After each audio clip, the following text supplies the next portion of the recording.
After experiencing the Ninja Gaiden series for the first time and discussing my thoughts on the first two games not too long ago, today we're going to be talking about the well-received and not at all controversial third entry in the series, Ninja Gaiden 3: Razor's Edge.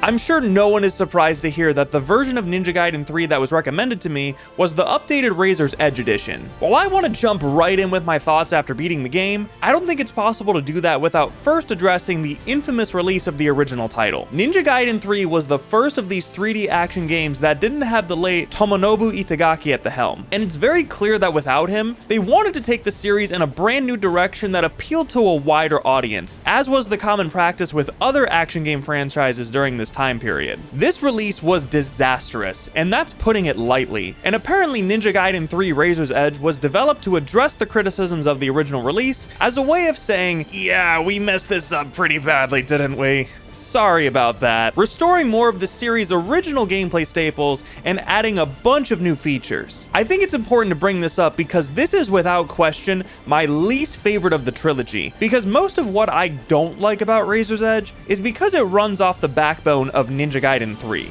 I do plan on eventually playing the vanilla release for my massive Ninja Gaiden series video, because I am genuinely curious about getting my hands on it after hearing how drastically different the changes are, and because I'm a masochist. The combat in Razor's Edge can be best described as a worse version of Ninja Gaiden 2. It doesn't give Ryu any new toys to play with and instead recycles all of the weapons from the sequel, making the comparisons all the more prevalent. It's also very obvious that these weapons and their upgrades weren't included in the original release, because you'll receive them at seemingly random points in the story, as well as unlocking them and other upgrades through collecting the golden scarabs. Razor's Edge gives us the ability to buy weapons and skill upgrades whenever we want in a skill tree, which is fine, but I prefer taking a breather to visit the shop at natural breakpoints and spend my currency all at once. This is the first example of changes used to make the game harder, but because there was no shop in Vanilla 3, its implementation here is very awkward. One of my biggest negatives with the combat is that Essence was removed entirely, so there's no way to chain or quick charge ultimate techniques, recover full nimpos, or regain health in combat, the latter being the most obnoxious downgrade. Instead, you go on kill streaks until Ryu's arm glows red, and he'll get a quick super ultimate charge and a damage boost. This is another one of those changes that was made to improve the combat in Razor's Edge, but unfortunately feels very clunky, and I would frequently use the ultimate charge when I didn't want to because of how sensitive the charge startup is. To compensate for the exclusion of the central mechanic of Essence, and to tie it into the story, the game instead wants you to utilize the Steel on Bone technique, or SOB for short, where dodging a red attack and countering with a heavy leads to Ryu performing instant kills on multiple enemies within range. The feeling you get when using this technique is the equivalent to hitting a counter hit in a fighting game, which does feel satisfying in the moment. However, having a mechanic like this is a byproduct of the much larger issue in combat. The enemy encounters in Razor's Edge are exhausting. They last so long because every enemy in the game is a massive damage sponge, including the basic ones, and they just don't stop coming. When you think you finally killed the last one,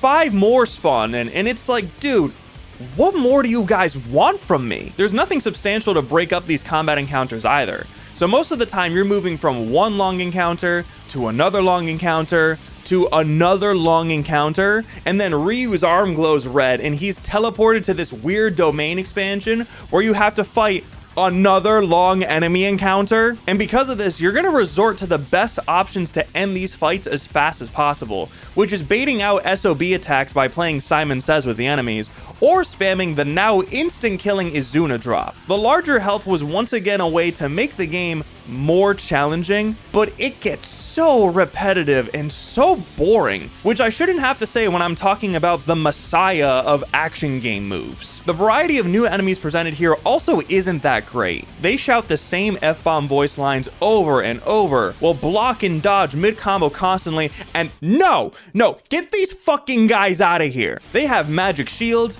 annoying projectiles, come in packs, will block and roll out of combos, and have so much health that the instant killing Izuna drop doesn't work on them. And another thing that this game does that unintentionally makes these encounters worse is keeping the mortal wound system from 2, but also making the bold decision to remove health items entirely. Now the only way you can heal is at the very end of fights for gray health, or save states where you get a full heal, which forces a higher degree of skill out of the player, but really doesn't feel all that great when you have so many long and grueling enemy encounters. Oh, and I almost forgot.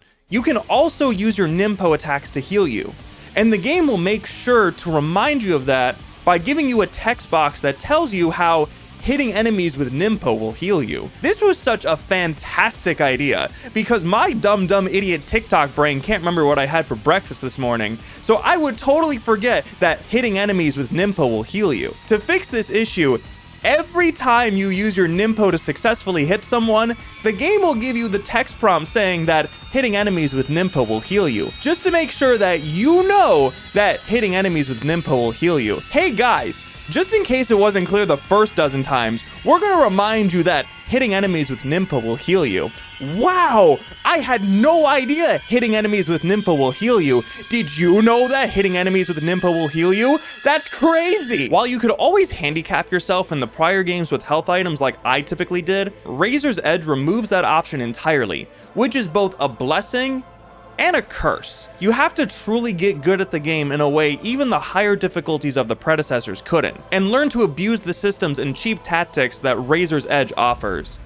So now it makes sense why these Ninja Gaiden purists are so miserable. And even though hitting enemies with Nimpo will heal you, your Nimpos generally don't charge all that fast and give you that much health, so it's unfortunately just a band-aid solution and further restricts you in combat. And all of this comes to a head in the final boss fight, which was an absolute slog to go through. Specifically the first phase of the fight, where you need to defeat enemies to charge your Super Nimpo. Razor's Edge spends 10 hours shoving this new SOB shit down your throat, only for it to be completely useless during the final challenge the game presents to you. I just find it so ironic that they took out the only things that could have made this section of the fight more bearable, absorbing essence for quick ult charges and giving yourself a heal in any capacity. Because guess what?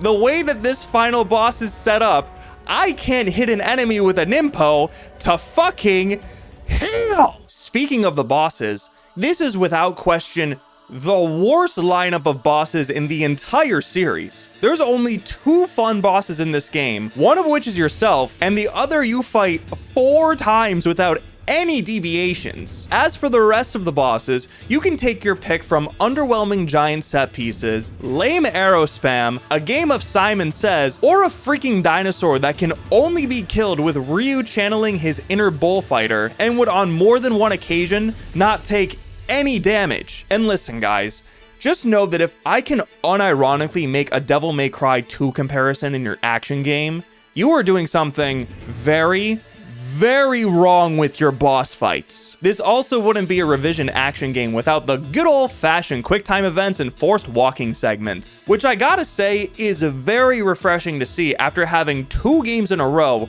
where I had full control over Ryu no matter what, and had him dodging and jumping non-stop like the overstimulated child he is. Adding to this, they made the weird decision to give us these wall climbing sections where we alternate between the bumpers in order to scale these massive walls. I get what they were going for, but it was very boring when compared to the wall running present throughout the series. It feels like they wanted to try something different in order to expand the platforming, and I commend them for their efforts, but this just didn't work in the way that I think they wanted it to. While I was aware of the additional levels from other characters in the Sigma releases, this is the first time I've actually had the chance to experience it. In this case, there are 2 additional levels with Ayane. On the bright side, Ayane's levels in Razor's Edge are unique to her, while you have to go through Ryu's sections again in Sigma Squared. But even then, these additional levels felt very pointless here, and didn't really add anything to the game except increasing the ridiculously shorter runtime. However, you can play the entire game as Ayane, and she even has her own skill tree, which is a pretty cool addition. The story for the Ninja Gaiden series has never been its strong suit, quite the hot take I know, but by far the largest departure from the first 2 games was trying to put more emphasis on the narrative, and more specifically, the characterization of our protagonist Ryu Hayabusa. Ryu in the past 2 games was a very stoic, very serious character. He was a man of few words who let his Izuna drops do all the talking. I've craved for a story with this character that I can really get invested in, because I think Ryu is cool and want to hold him in the same action game character iconography as someone like Dante, Bayonetta, or Kratos. However, I think it's ironic that this game in particular shows me that Ryu is actually at his most interesting when he's not talking. I've heard Ryu speak more in Ninja Gaiden 3 than I have in 1, 2, Sigma, Sigma 2, Black, and 2 Black combined. But he doesn't have anything interesting to say here and comes off as very bland and indistinguishable from your average action hero. It probably isn't helped that Ryu is voiced by Troy Baker in this game, and his tone and delivery unfortunately doesn't mesh all that well with what's going on. Tell me about the dinosaurs. The other thing I couldn't help but be bothered by was Ryu being so nonchalant about pulling his mask down. I'm now aware that his face is revealed all the time in the Dead or Alive games, but I only briefly played those a long time ago and never saw Ryu's face when I did. So instead, it was an unintentionally well-kept secret that I didn't know what he looked like in the first 2 games, which is something that added a lot of intrigue for his character to someone just getting into the series. Very similar to how I felt about Kakashi when I started watching Naruto. Even in the prologue chapter of Ninja Gaiden 3, we have an inverse appearance where Ryu's mouth is exposed, but his eyes are obscured by dark shadow, giving us a tease of his true face without fully revealing it. It's then all the more jarring when Ryu just casually reveals his face to a child he literally just met and feels very underwhelming to the player. I think it would be more impactful for the player to finally see Ryu's face for the first time when he rips his mask off when facing the final boss. And it could have been an amazing payoff after 2 whole games where we don't see his face and an entire game of clever teasers. Anytime Ryu takes his mask off for Kana, we could have the camera cut to an over-the-shoulder perspective where we see her reaction to Ryu's face, but the player doesn't. Or during the scene in the village, Ryu could be framed in side profiles with his face hidden in shadows until he covers it up again. It's one of those things that you don't really think about until it's missing, which, if you couldn't already tell, is a common theme throughout this entire game. This is just scratching the surface because Ryu's character in general behaves very differently, and that leads into the overall theme of the story. In Ninja Gaiden 3, Ryu is suddenly very emotional, gets self-conscious about appearing scary to small children, and throughout the course of the game, he's reminded of all the killing he's done and is shown to be remorseful even though it clearly never bothered him in either of the previous titles. The main villain is constantly yapping about how bad and evil Ryu is because he dared to avenge his clan, and in that process saved the world on multiple occasions. And in contrast, Ryu is unintentionally becoming a father figure to this little girl and starts to regret the career choice where his sole objective is to grab every enemy in sight and slam their head into the ground until it explodes. It just comes across as very forced, and in the end, I just don't care. Because when the hell are we gonna see these characters again? Ryu did his job, killed the deadbeat dad, saved the world again, and parkoured his way out of town before anyone could say "Twa!" Actually, wait a minute. Why did Ryu do parkour to leave town when he can just turn into a bird and fly away? What the fuck, guys?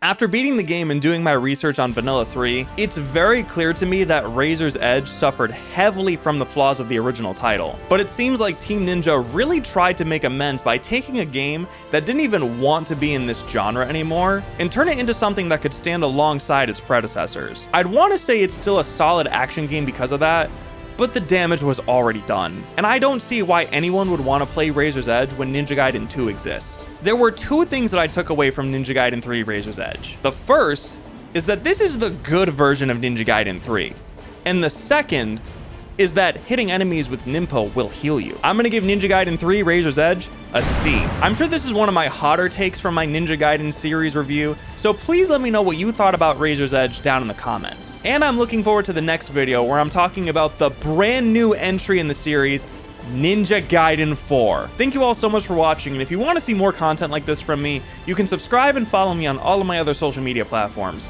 all of which house similar content that I have here on this channel. And I'd like to once again give a huge shout out to all of my Grave Gang YouTube members listed here on screen. If you want to be listed on my next video, plus a bunch of other rewards, become a YouTube member today. And if you want to watch another video of mine, you can check it out over on this side of the screen over here. Thanks for watching, and I will see you guys next time.